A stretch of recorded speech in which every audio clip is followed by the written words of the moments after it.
प्यारे बच्चों, आज की वीडियो में हम जो है कक्षा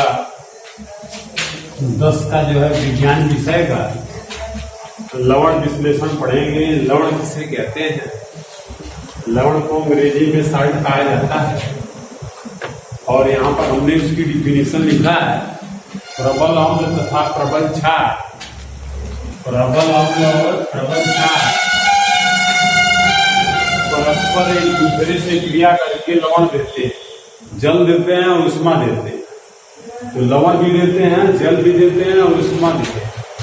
तो जो यौगिक प्राप्त होता है उसे लवण कहते हैं।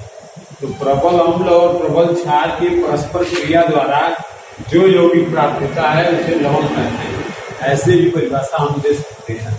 या हमने एक परिभाषा लिखा है, प्रबल अम्ल व प्रबल क्षार परस्पर एक दूसरे से क्रिया करके जो यौगिक देते हैं उसे लवण कहते हैं। इस अभिक्रिया का नाम जो है उदासीनीकरण अभिक्रिया कहलाता है, न्यूट्रलाइजेशन रिएक्शन कहलाता है। तो पहले चैप्टर में उदासीनीकरण अभिक्रिया भी है, तो उसको पढ़ना ही है। उदाहरण में आप देख रहे हैं कि HCl है, हाइड्रोक्लोरिक अम्ल इसे कहते हैं, और दूसरा NaOH है जिसे हम सोडियम OH को हाइड्रोक्साइड कहते हैं। तो NaOH यानी सोडियम हाइड्रोक्साइड। प्रीवियस डे में आप लोगों को डिस्कशन किया गया था कि जिनमें हाइड्रोजन परमाणु हो उसे अम्ल कहते हैं, जिसमें OH हो उसे क्षार कहते हैं। तो यह अम्ल हुआ और यह यौगिक जो है क्या हुआ? क्षार हुआ। तो परस्पर अम्ल और क्षार एक दूसरे से क्रिया करते हैं तो क्या देते हैं? जो यौगिक देंगे वो लवण कहलाता है। सामान्य लवण या साधारण लवण कहते हैं। तो NaCl देता है, यानी कि इसके सोडियम परमाणु से या क्लोरीन परमाणु जाके जुड़ जाता है तो NaCl देता है। सोडियम क्लोराइड इसे कहते हैं। इसको अंग्रेजी में हम कॉमन साल्ट भी कहते हैं। और जल देता है, इसका हाइड्रोजन मूलक इस OH से जुड़ेगा तो HOH हो जाएगा। HOH को जो है जल कहते हैं, वाटर कहते हैं। और 373 किलो कैलोरी एनर्जी निकलती है, उष्मा निकलता है। अब होता क्या है कि जब इसको हम लैब में प्रयोग करते हैं तो एक परखनली लेते हैं। परखनली में सबसे पहले NaOH के जो है कुछ क्रिस्टल ले लेते हैं। क्रिस्टल वा जो है जैसे कपूर के आपको सफेद रंग का, श्वेत रंग का क्रिस्टल होता है, वैसा ही NaOH भी होता है सॉलिड। इसको जो है 2-4 जो है उसमें क्रिस्टल डाल लेते हैं परखनली में। तत्पश्चात HCl की कुछ बूंदे ऊपर से धीरे से गिरा देते हैं उस परखनली में। जैसे ही HCl अम्ल की कुछ बूंदे गिरती हैं तो वह सोडियम हाइड्रोक्साइड से तुरंत क्रिया करता है और उसको हम जो है चिमटी से पकड़ लेते हैं। चिमटी से पकड़ने के बाद तुरंत वह हीट होता है, अपने से हीट नहीं करते, अपने से वो गर्म हो जाता है। और गर्म होने के बाद बहुत ज्यादा उष्मा निकलता है बाहर और जल भी बनाता है, गर्म पानी भी बनाता है। और नीचे सफेद रंग का एक पदार्थ बनाता है। नीचे जो सफेद रंग का पदार्थ बनाता है उसी को हम लवण कहते हैं या साधारण लवण कहते हैं, कॉमन साल्ट कहते हैं। उसका नाम NaCl सोडियम क्लोराइड होता है। तो इस अभिक्रिया में उदासीनीकरण अभिक्रिया इसका नाम क्यों पड़ा? पहले सेशन में हम चर्चा करते हैं। तो उदासीनीकरण अभिक्रिया इसका इसलिए नाम पड़ा क्योंकि इसका गुण है अम्ल का और दूसरे यौगिक का गुण क्या है? क्षार का। तो इन दोनों के गुण जो है पहले वाला का अम्ल का है, दूसरे का क्षार का है। लेकिन जो नया यौगिक मिला है उसमें न तो अम्ल का गुण पाया जाता है, न तो क्षार का गुण पाया जाता है, बल्कि इसमें एक अलग प्रकार का गुण पाया जाता है। तो न तो यह अम्ल प्राप्त होता है, न तो क्षार प्राप्त होता है, बल्कि लवण प्राप्त होता है। यानी ये दोनों एक दूसरे से क्रिया करके उदासीन हो जाते हैं और एक नया यौगिक देते हैं। तो चूंकि एक दूसरे से क्रिया करके उदासीन हो जाते हैं और नया यौगिक देखते हैं जिसमें न तो अम्ल के गुण पाए जाते हैं और न तो क्षार के गुण पाए जाते हैं, इसीलिए इसको हम उदासीनीकरण अभिक्रिया कहते हैं, न्यूट्रलाइजेशन रिएक्शन कहते हैं।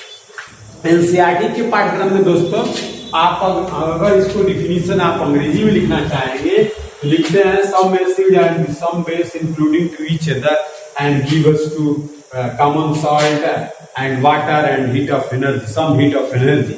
We call the reaction is the name of neutralization reaction.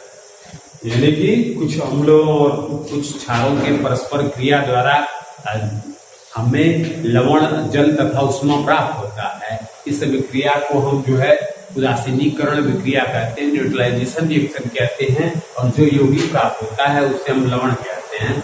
यहाँ पर हमारा NaCl सामान्य लवण है। तो कभी कोई बोर्ड परीक्षा में पूछता है कि सामान्य लवण किसे कहते हैं या साधारण लवण किसे कहते हैं, तो हम आप जो भोज्य पदार्थ में नमक यूज करते हैं वो NaCl होता है, खाने वाला नमक किसी को बोलते हैं। वैसे तो लवण बहुत है, कई प्रकार का है, लेकिन यह साधारण लवण है जिसका हम लोग जो है दैनिक जीवन में खाद्य पदार्थों में जो है सही है। तो लवण की जो परिभाषा जो है आपको देनी हो, परीक्षा में पूछे कि लवण किसे कहते हैं, तो इसकी परिभाषा जो है हम ऐसे लिखेंगे कि प्रबल अम्ल तथा प्रबल क्षार परस्पर एक दूसरे से क्रिया करके लवण जल तथा उष्मा देते हैं। इस अभिक्रिया को उदासीनीकरण अभिक्रिया कहते हैं और जो नया यौगिक प्राप्त होता है उसे लवण कहते हैं। ऐसे भी परिभाषा हम दे सकते हैं। जैसे उदाहरण हमने NaCl का और NaOH का दिया है, इसका एक दूसरा भी उदाहरण हम दे सकते हैं। और उदाहरण क्या है उसको देखेंगे। तो जैसे हमारा एक हमने अम्ल ले लिया है HNO3। HNO3 दोस्तों इसको नाइट्रिक अम्ल कहते हैं और HNO3 को जो है फिर हम आपसे क्रिया कराएंगे इससे NaOH प्लास्टिक सोडा से NaOH से क्रिया कराएंगे। तो यह NO3 इस Na से जुड़ जाएगा तो NaNO3 दे देगा। जैसे यह क्लोरीन सोडियम से जुड़ा तो NaCl दिया, वैसे NO3 जो है Na से जाकर जुड़ेगा तो NaNO3 देगा। सोडियम नाइट्रेट बोलते हैं। और यह H और यह OH, यह हाइड्रॉक्सिल रेडिकल है, हाइड्रॉक्सिल आयन है और यह हाइड्रोजन आयन है। एक दूसरे से परस्पर क्रिया करेंगे तो क्या देंगे, जल देगा और फिर उष्मा देगा। तो यहाँ पर भी उष्मा निकल रही है, यहाँ पर भी उष्मा निकल रही है। तो जो भी अम्लों और क्षारों के परस्पर क्रिया से आपके जो रिएक्शन होते हैं उसमें हमेशा कुछ न कुछ एनर्जी निकलती रहती है। तो इसीलिए उस उष्मा का नाम जो है उदासीनीकरण उष्मा कहा गया है इसे। और जो अभिक्रिया होती है उसे उदासीनीकरण अभिक्रिया कहते हैं। और जो यौगिक प्राप्त होता है उसे जो है लवण कहते हैं। तो आपको एक ही डिफिनीशन में आपको 3 परिभाषाएं दी गई है। कभी कभी बोर्ड परीक्षा में पूछता है कि उदासीनीकरण अभिक्रिया किसे कहते हैं, तो जिसे लवण की परिभाषा याद है वह उदासीनीकरण की अभिक्रिया की परिभाषा लिख सकता है। जिसे लवण की परिभाषा नहीं याद है तो क्या लिखेगा। तो इसके लिए आपको जरूरी है जब उदासीनीकरण अभिक्रिया भी पूछे तो यहाँ से लेकर यहाँ तक आप पूरा, जब लवण का केवल पूछे तो यहाँ तक भी लिख देंगे तो काम चल जाएगा। तो ये हमारा वस्तु स्थिति रहा, तो इसको हमने अध्ययन किया। Thank you. और तो आगे हमारा जो है लवणों के प्रकार है, टाइप ऑफ सॉल्ट, इसे कहते हैं लवणों के प्रकार। तो लवणों को उनके निर्माण एवं गुणधर्मों के आधार पर 5 वर्गों में बांटा गया है। पहला है आपका कॉमन सॉल्ट, जिसे हम सामान्य लवण हिंदी में कहते हैं। अम्लीय लवण एसिड सॉल्ट बोलते हैं। दूसरा आपका है क्षारीय लवण, जिसे बेस सॉल्ट कहते हैं। और यह आपका द्विक लवण है, जिसे हम डबल सॉल्ट कहते हैं। और 5वां जो है आपका हाइब्रिड सॉल्ट है या कॉम्प्लेक्स सॉल्ट जिसे बोलते हैं, संकर लवण के। तो इस तरह से लवणों को उनके निर्माण एवं गुणधर्मों के आधार पर 5 वर्गों में बांटा गया है। और इनमें से बोर्ड परीक्षा में आपको एक जो है गुण जो है जरूर सॉल्ट का पूछेगा। और मेरे हिसाब से जो है आपको ये द्विक लवण का और कॉमन ये सामान्य संकर लवण का, इन दोनों में से एक बोर्ड परीक्षा में जरूर आता है, लेकिन उसका निर्माण नहीं आएगा, हमेशा गुण है। गुण पूछेगा, फिजिकल या भौतिक गुण या रासायनिक गुण, इन दोनों में से एक जरूर आएगा। 2 नंबर में आता है। तो सबसे पहले सामान्य लवण को देखेंगे। सामान्य लवण अर्थात प्रबल अम्लों एवं प्रबल क्षारों के परस्पर संयोग से जो लवण प्राप्त होता है उसे सामान्य लवण कहते हैं।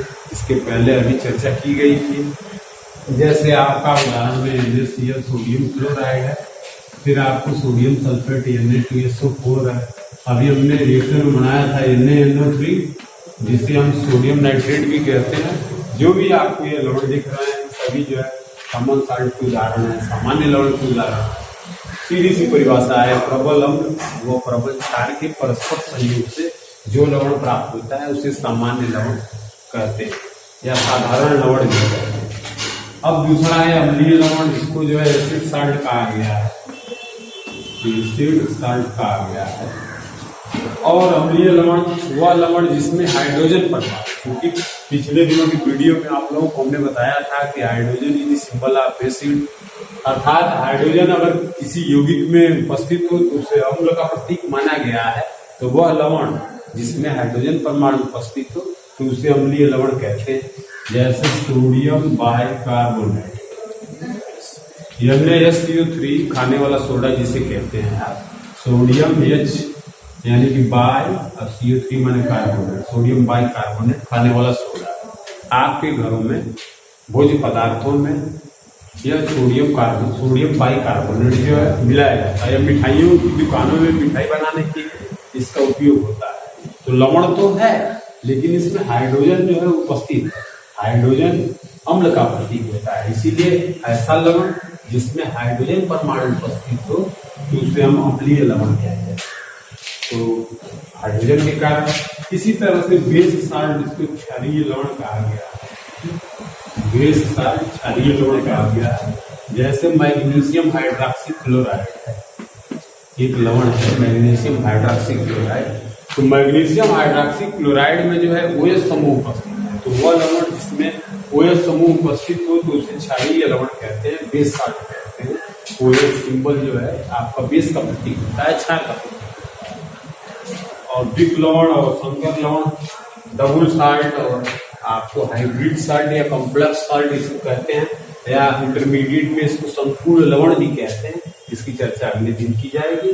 आज की वीडियो में आप लोगों को इतना ही, अगले दिन फिर हम इसका चर्चा करेंगे। थैंक यू, धन्यवाद।